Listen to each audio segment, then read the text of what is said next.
Avant d'aborder le sujet principal de la comparution initiale aujourd'hui, je rappelle que la Chambre a autorisé l'enregistrement vidéo ainsi que la prise de photographies.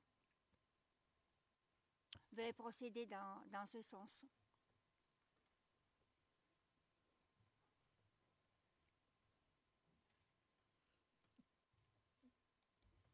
Je vous remercie, vous avez 1 minute pour prendre des photographies et enregistrer des vidéos.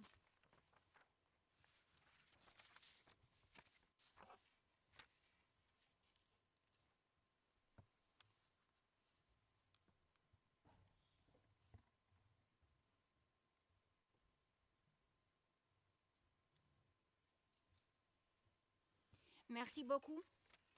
Madame la greffière veut annoncer l'affaire, s'il vous plaît. Merci Madame la Présidente, Mesdames les juges. La situation en République des Philippines.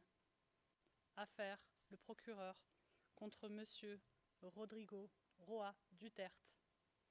Référence de l'affaire ICC 01 21 01 25. Et nous sommes en audience publique.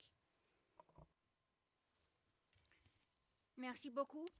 Je vais maintenant demander aux parties de se présenter en commençant par le bureau du procureur. Veuillez marquer des pauses avant d'intervenir et parler lentement afin de permettre aux interprètes de traduire de manière appropriée. Puis-je vous demander de vous présenter et de me confirmer si la liste de vos collaborateurs que j'ai reçue avant l'audience exacte, Monsieur le procureur. Madam President, Your Honours, good morning. The list is correct. Once again, Deputy Prosecutor Manjay Niang to my left, Trial Lawyer Edward Jeremy behind us, Trial Lawyer Robin Croft, International Cooperation Advisor Chantel Daniels, and our very able case manager Grace Go. I'm Karim Khan, the prosecutor. Merci beaucoup. Je m'adresse maintenant au conseil de la défense de M. Duterte. Comme tout à chacun s'observer, M. Duterte il est présent et assisté à cette audience par vidéolink à la lumière du fait qu'il a fait un long voyage impliquant un décalage horaire important. La Chambre a en effet autorisé M. Duterte à participer à cette audience à distance. Son conseil est néanmoins présent avec nous dans la salle d'audience. Maintenant, maître, je vous invite à vous présenter. Good afternoon, Your Honors. I am Salvador C. Medjaldea, counsel for Rodrigo Roa Duterte. Merci beaucoup. Merci beaucoup, maître. Je vais présenter maintenant la Chambre. À ma côté, c'est la vice-présidente de la Cour, Madame la juge Reine Adelaide Sophie Alipini Gansou. À ma droite, c'est la juge Socorro Flores Liera. Et mon nom, c'est Julia Antonella Moto, et je suis juge-présidente de la Chambre préliminaire première de cette Cour. Maintenant, je voudrais m'adresser à vous, Monsieur Duterte. Je parle le français, mais vous recevez une interprétation simultanée de ce que je dis en anglais. Je comprends que vous êtes à l'aise avec la langue anglaise. L'entretien que vous avez eu hier au centre de détention s'est déroulé en langue anglaise et vous n'avez pas estimé nécessaire de demander une interprétation en une autre langue au fond de cet entretien. Ceci étant dit, je voudrais tout d'abord confirmer votre identité. Quel est votre nom et prénom? Yes, Your Honor. I am Rodrigo Roa Duterte. That's my J'entends pas. first middle name is Roa. The surname is Duterte.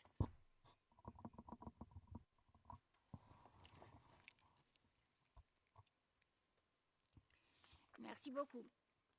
Quelle est votre date de naissance? Again, ma'am.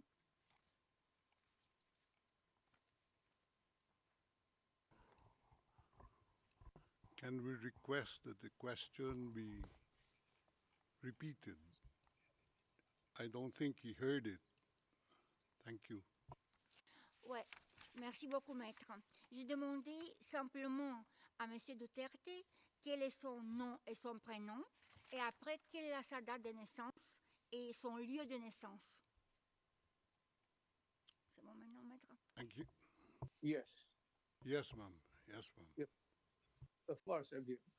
My birth month day is March 28, 1945. I was born in the province of Leyte in the Philippines.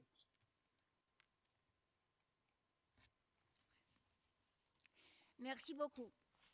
À titre préliminaire, ouais. Merci beaucoup, M. Duterte. À titre préliminaire, il est utile de clarifier la nature et la portée limitée de cette audience de première comparution. L'audience d'aujourd'hui n'est ni le début du procès, ni une audience de confirmation de charge.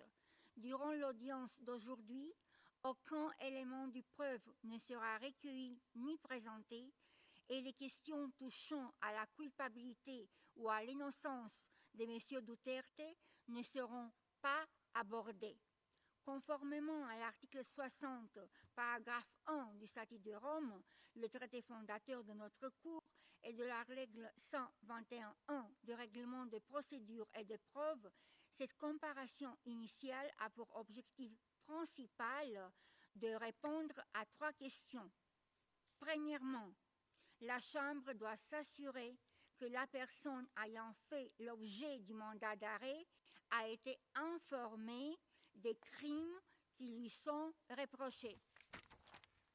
Deuxièmement, la Chambre doit s'assurer que cette personne a été informée de ses droits tels que reconnus par le statut de Rome. Troisièmement, la Chambre doit fixer une date à laquelle elle a l'intention de tenir une audience relative à la confirmation des charges. La Chambre note que votre Conseil, M. Duterte, a déposé 2 requêtes. Une requête en relation avec l'audience d'aujourd'hui.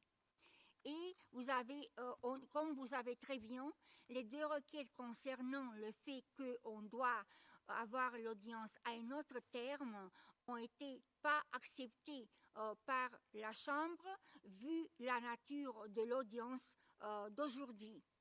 Aucune discussion supplémentaire n'est pas nécessaire dans le cadre de cette audience parce que, comme j'ai précisé tout à l'heure, la nature de cette audience n'est pas, c'est seulement une nature qui vise de connaître les parties, de connaître les charges, et après de fixer la date de confirmation des charges qui sera ultérieure.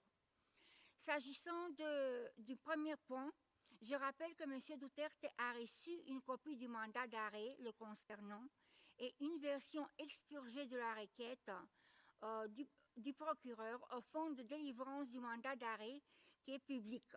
Je vais maintenant demander à Madame la greffière de lire les charges qui lui sont imputées. La lecture sera faite en langue anglaise. Je vous en prie, Madame la greffière. Je vous remercie, Madame la Présidente, Mesdames les juges.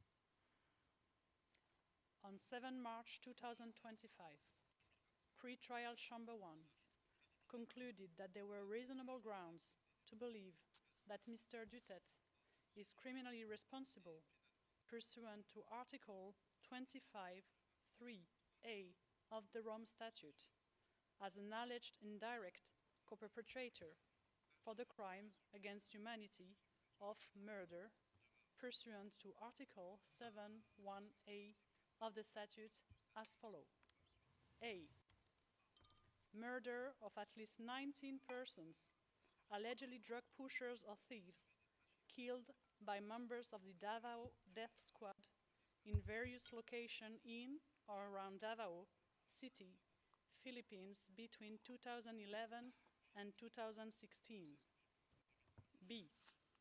Murder of at least 24 persons, allegedly criminals, such as drug pushers or thieves or drug users, killed by or under the supervision of members of the Philippines law enforcement, sometimes with the assistance of persons who were not part of the police at various locations in the Philippines between 2016 and 2019. Merci beaucoup, Madame la greffière. Monsieur Duterte, je ne vous demande pas à vous lever parce que je connais votre condition, donc je vous laisse assise. Vous venez d'assister à la lecture des charges qui sont conformes au contenu du mandat d'arrêt que vous avez reçu. Cela signifie que vous avez été informé des crimes qui vous sont imputés et celui-ci conclut l'examen du premier point précité. Je passe donc maintenant au deuxième point qui concerne vos droits en tant que suspect devant cette cour. Je vais récapituler certains de ces droits, je ne suis pas exhaustive, qui sont d'une importance particulière à ce stade de la procédure. Il s'agit des droits suivants. Vous pouvez disposer de l'assistance gratuite d'un interprète compétent et bénéficier des traductions nécessaires pour satisfaire aux exigences de l'équité. Vous avez le droit de disposer du temps et des facilités nécessaires à la préparation de votre défense et de communiquer librement et en confidentialité avec le conseil de votre choix. Vous avez le droit de garder le silence et vous ne pouvez pas être forcé de témoigner contre vous-même et de vous avouer coupable.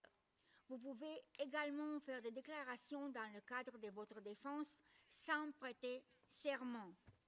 Outre toute autre communication prévue par le statut, le procureur doit vous communiquer, dès que cela est possible, les éléments de la preuve en sa possession ou sa disposition qui vous disculpent ou qui tend à vous disculper ou à atténuer votre culpabilité et qui pourrait entamer la crédibilité des éléments de preuve à la charge. À l'audience de confirmation des charges, vous pouvez constater des charges, constater les éléments de preuve produits par le procureur et présenter des éléments de preuve. Il n'y aura pas de procès et les charges ne seront pas confirmées ou si la procédure à l'encontre sera terminée. Vous avez la possibilité de formuler une demande de mise en liberté provisoire en attendant d'être jugé.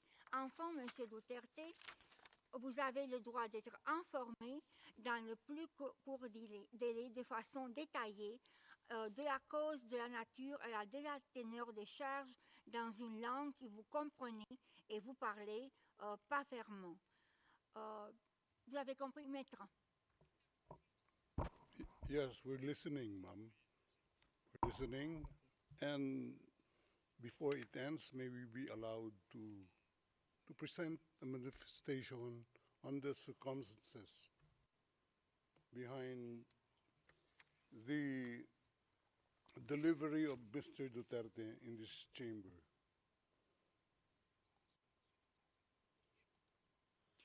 Oui, maître, je dois d'abord demander ce que c'est dans notre procédure et seulement cette audience qui est spéciale, comme on a précisé dès le début. Je dois demander à M. Duterte lui-même de nous faire des observations quant à la nature des conditions de sa remise à la Cour pénale internationale, ainsi que les conditions de détention au quartier pénitentiaire de la Cour de la Haye depuis son arrivée ici, si M. Duterte peut nous communiquer ces aspects. Can I do it for my client, madame? Thank you. Can I Oui, maître. Oui. Yes, Your Honors, please. 2 days ago, the whole world has witnessed the degrading fashion in which a former president of a sovereign country was bundled into a private aircraft and summarily transported to The Hague. To us lawyers, this would be called an extrajudicial rendition. To the less legally inclined, it was a pure and simple kidnapping. My client was denied all access to the legal recourse in the country of his citizenship, and this all in the nature of political score settling. two troubled entities struck an unlikely alliance. An incumbent president who wished to neutralize and choke the legacy of my client and his daughter on the other hand, and a troubled legal institution subject to delegitimization and desperate for a price cuts and a legal show today on the other hand. With this in mind, it is not surprising that my client was abducted from his country. ICC private jets do not drop out of the thin air. That jet which received my client was coordinated in advance. The UAE is not a state party to the ICC and has no obligation to cooperate with the court. Yet my client sat in transit in that country for more than 5 hours. I invite the registry's representative to present today in court to explain to the judges exactly how they believe this transfer was anything other than a gross abuse of process. Given the precipitous arrival of my client, an elderly man with debilitating medical issues, hard of hearing and poor of sight, he was taken to a hospital for observation. Only this morning have I met him for the first time with less than an hour to discuss legal issues. I have not been able to present him with a hard copy of the arrest warrant because we were not supplied with such. I have not even been able to explain to him what the prosecution requested when seeking the issuance of the arrest warrant. This is because the chamber only established a redacted version of the prosecution request last night. Other than to identify himself, my client is not able to contribute anything to this hearing. Most importantly, he is not able even to tell you that he has been informed of the charges as contained in the arrest warrant for a reason more pertinent to which I alluded in my written request to this honorable pretrial chamber this morning, and which is confidential in nature. Accordingly, I repeat my respectful request, which was rejected this morning, to postpone the substantive aspect of this hearing to the next week, when I will have the opportunity to sit with my client and to explain to him what a confirmation hearing is and what the disclosure is and how the prosecution alleges that he committed crimes. I thank the court for its attention and regret to say that I do not have instructions to continue my submission any further today. Thank you.